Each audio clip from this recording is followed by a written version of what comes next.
Hey everybody, and welcome to Talky Tuesday. So today I just wanted to have a little chit chat about the things that make us us. Made myself a nice little cup of tea for this. It can be a really hard question to try and answer, what makes you you?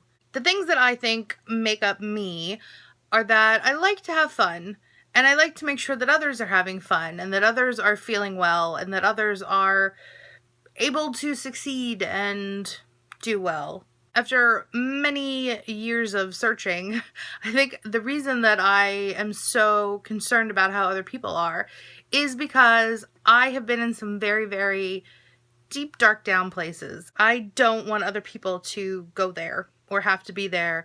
And if they are there, I don't want them to be there as long as I have. It does get pretty tough though when you are willing to go above and beyond for other people, but you won't do that for yourself. There have been so many times, especially recently with my job, that I have definitely put myself on the back burner and put everybody else's problems and issues and appointments and everything else way, way, way ahead of mine. I have gone off a lot of my meds that I shouldn't have. Pain meds, psych meds, which I am the first person to tell other people, make sure you get to your appointments, make sure that you're taking your medicines, make sure that you're watching out for yourself and doing what the doctors tell you to do. And then I turn around, I do the complete opposite. So, good role model on that one, Sam. I'm happy to report though, as you can kind of tell over the past few weeks, have definitely taken more of an interest in myself and my health and what makes me happy. Out of all of the social media sites, the one I don't really go on as much as I used to is Facebook. But I do have some really great groups that I'm a part of, and I usually check into those every once in a while. And someone on one of the ADHD boards asked, why is it so hard for people with ADHD to find and keep friends? I didn't get my diagnosis until I was in my early 20s. So, my whole life I was just being Samantha, and that meant that I was wacky and goofy and crazy and silly, and it didn't matter how old I got, I was still kind of clinging on to childish things. Even now, I sleep with my heart pillow all the time. I have my little Pusheen by my bed. I have a Paddington bear that I still will hug if I'm having like a tremendously awful time. I'm probably one of the most nostalgic people that you will ever find. It's so easy for me to get pulled right back into memories of, when I was younger, when I was in high school, good things, bad things. I read a while ago that when you have a traumatic experience in youth, that sometimes it can almost act like a stopwatch on your life. You're kind of frozen in a way in that point, in that age when that experience happened. My traumatic youth experience was losing my dad when I was 13. If this theory is true, then it makes so much sense about the person that I am right now. I never ever feel my age.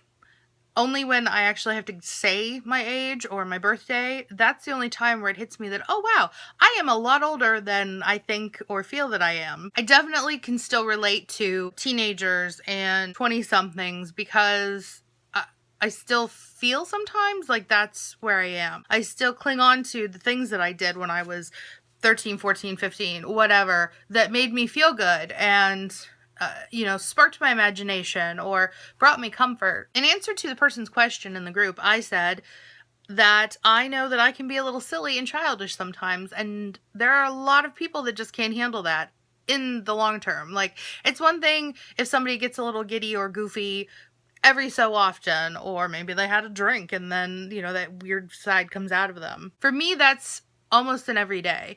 And even if there aren't people around to witness it, it still happens. I catch myself doing like the goofiest things or saying such stupid things out loud or to my cats. I still get so much enjoyment out of the stuff that I did when I was little. And I don't know if that's a good thing or a bad thing, but it works for me. There are times where my nostalgia can kind of turn dark. I'll be enjoying watching something or listening to music from a certain time, and then all of a sudden, it just hits me that stuff is gone. That stuff is like years or like decades behind, and I'm not in that anymore. When I had my week off in June, when Jen and I went to the Supernats, we spent time going through all of my old home movies, and it was fun for me because I got to show him the people that he didn't get to meet. He never got to meet my dad. There were a lot of other family members that passed that he never got to meet. I was having so much fun watching it and sharing and looking at little Sammy and the crazy stuff that I did. And one night we were watching, I think it was one of the Christmas videos, and my dad called me baby cakes. And that was his nickname for me. Now I'm gonna cry. Even though it was surreal to watch my dad again in all of the videos, there was something about that moment that did it for me. That night I had a horrendous panic attack, and I really thought that everything was, I thought my world was just caving in, like everything was falling apart. I couldn't breathe. Everything was just spiraling. It was that realization that I am never ever gonna hear those words come from his mouth again unless I'm watching a video. And if I could have any wish in the world, it would be to just climb into that video right at that moment and just stay there forever. Just be that Samantha that was in that video and not know what was coming. I've been through a lot of stuff. I'm still going through stuff, but I've had a lot happen in my life, and it's all definitely affected who you see today. I don't know for certain what it is about me that makes friends or keeps friends or loses friends. I'm just always me, and if people like that, then great. And if they don't, then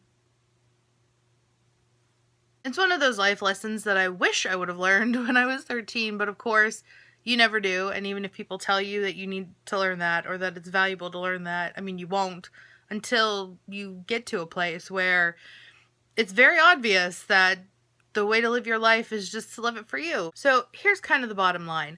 I don't care if people think that I'm childish because I sleep with a pillow that has arms, or that I still love cartoons, that I still get a giggle out of the things that I loved when I was a teenager. I still like to color in coloring books, and I did it way before any of this adult coloring book crap. I was carrying coloring books and crayons with me everywhere I went because when I get stressed out, I would sit and color for a few minutes, and it'd make me feel better, just like it did when I was little. I will still giggle at a fart joke or a poop joke or a really stupid sex joke because that is just who I am, and it's who I always was, and it's who I always will be. All of that silly stuff, all of that stuff that I went through, that's all made me who I am. And if you like that, then I am excited because it's great when I find people that get me. All this stuff that I've just rambled on about for however long, that's what makes me me. And I am really cool with that. I like the person that I am. I like that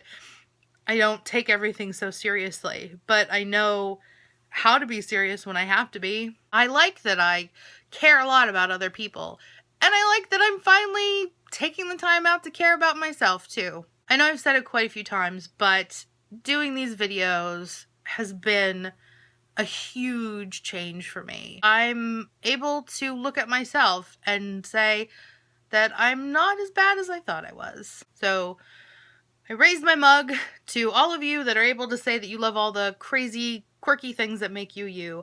And I love every one of you, and I hope that you all love yourselves. If you like this video, please give me a thumbs up. Subscribe if you haven't already. Until next time, everybody. Bye.